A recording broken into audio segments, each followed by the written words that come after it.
basbaas haddii aad maqasho isla markiiba maskaxdaada waxa ku soo dhacayo kuleel guusha ama olol balse maanta waxaan kuu sheegi doonaa waxyaabo badan oo aadan ka filaynin basbaaska haddaba inta aanu u gudgelin waxaan si gaara kaga codsanaya haddii aadan hore follow ii soo dhihin follow ii soo dhig say dhiirigelin igu noqoto sidoo kale muuqaalkani laagsaar si uu dad badan u gaadho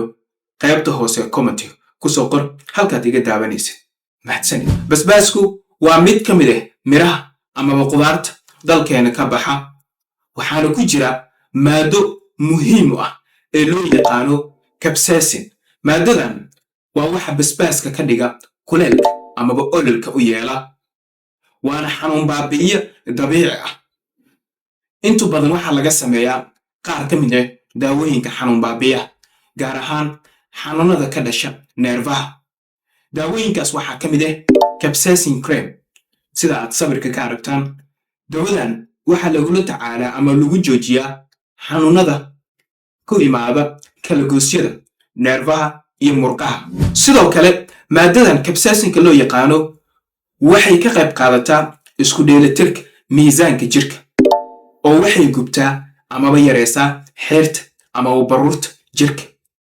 sidoo kale waxay ka qayb qaadataa inay kordhiso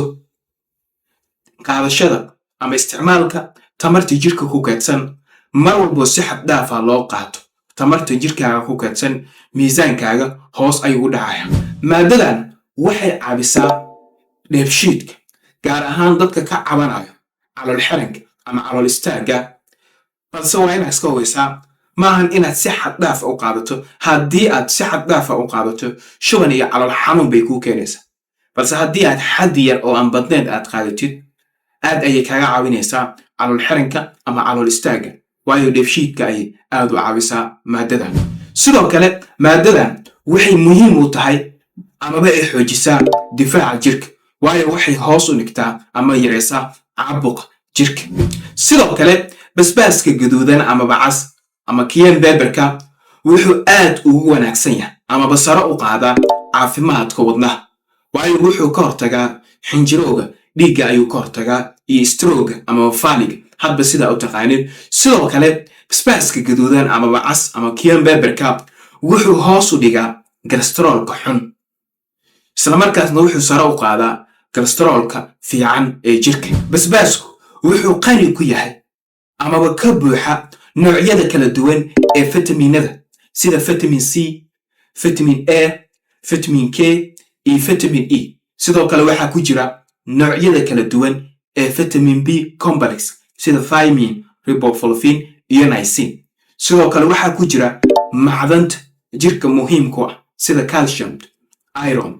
zinc magnesium phosphorate iyo potassium ayaa ku jira guud ahaan macdanta iyo fitaminada aan soo sheegay waxay muhiim u yihiin caafimaadka jirkaaga oo haddii midkooda jirkaada laga waayo ay xaaladaada caafimaad ay halis geli karto fadlan si xad dhaaf ah ha u qaadanin basbaaska wax walboo wanaagsan haddii aad si xad dhaaf u cunto waxay saameyn karaan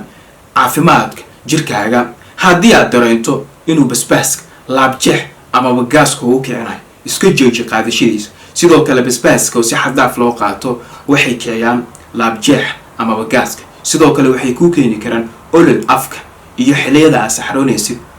waxay kaloo keeni karaan shuban ziyaadaha ayay keeni karaan haddaba su-aasha isweydiinta mudan waxay tahay basbaaska cagaaran iyo kan gaduudan amaba cas midkee wanaagsan amaba daawo ahaan loo qaadan karaa haddii aad doonaysid inaad daawo ahaan u qaadatid basbaaska amaba aad cunto mar walba waxaa wanaagsan kan cas amaba gaduudan ama cayenne pepperka aad iyo aad ayuu u wanaagsan yahay mana wanaagsan inaad si xad dhaafa loo qaato